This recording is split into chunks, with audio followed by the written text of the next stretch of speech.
বক্তব্য দেওয়ার আসলে সময় নাই।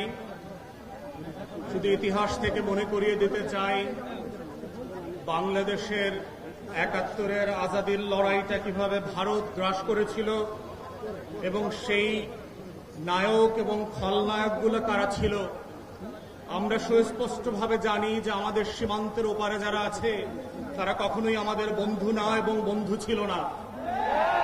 কিন্তু যেটা আমরা জানি না সেটা হচ্ছে আমাদের সশস্ত্র বাহিনীর মধ্যে কারা ঘাপটি মেরে দিল্লির খলনায়ক অ্যাসেট হিসাবে কাজ করছে। আমরা যেটা জানি না সেটা হচ্ছে আমাদের ডিজিএফআই, এনএসআই, এসবি, ডিবি থেকে শুরু করে রাষ্ট্রের আমলাতন্ত্রের মধ্যে নখরে নখরে কারা কারা বাংলাদেশকে প্রত্যেক দিন বিক্রি করে দেওয়ার জন্য কাজ করছে। সোশ্যাল মিডিয়াতে আমরা শুক্রবার থেকে জানি যে কে কে এই শুটিং এর সাথে জড়িত।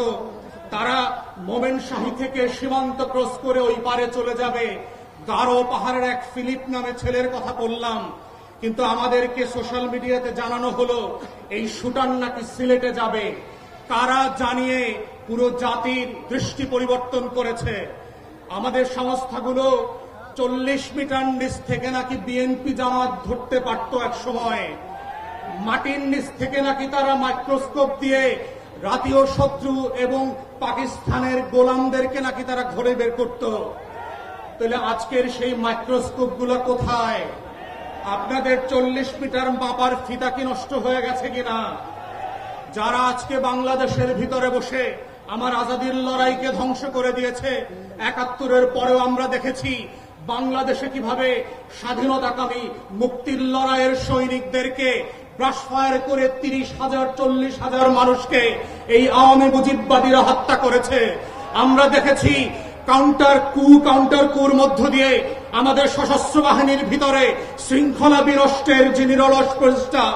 আমরা সেই সময় দেখেছি কাদের সিদ্দিকের মতো এক গোলাম রাজাকার ভারতের, তার নেতৃত্বে কাদেরিয়া বাহিনী করে সীমান্তের প্রশিক্ষণ টাকা এবং অস্ত্র দিয়ে আমার শত শত বিডিআর জওয়ানকে হত্যা করা হয়েছে।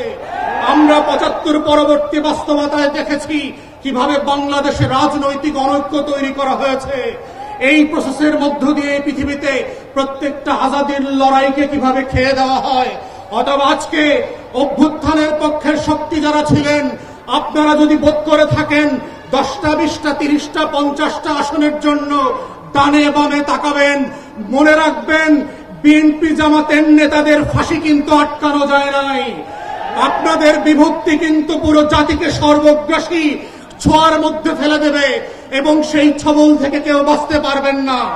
তাই আজকে ৭৫ পরবর্তী সেই বাংলাদেশের আজাদী যে হস্তক্ষেপ ছিল, আজাদী ছিনতাই হয়ে গিয়েছিল, সেই ছিনতাই হওয়ার ইতিহাস থেকে নতুন করে আবার আমাদেরকে শিখতে হবে যে বাংলাদেশের এই খলনায়করা কিভাবে প্রশাসনে ঘাপটি মেরে বসে আছে, বিভিন্ন রাজনৈতিক দলকে বিভ্রান্তির মধ্যে ফেলছে। গণ অভ্যুত্থানের এক দলকে আর এক দলের বিরুদ্ধে বট বাহিনীর মিথ্যা পোস্টের মধ্য দিয়ে লেলিয়ে দেওয়া হচ্ছে, সম্পর্ক হানি করে বাংলাদেশকে রাষ্ট্র আকারে দুর্বল করা এবং এইখানে নির্বাচনকে ভণ্ডুল করবার যে আয়োজন চলছে এবং এর পিছনে যে বয়ানের রাজনীতি আছে।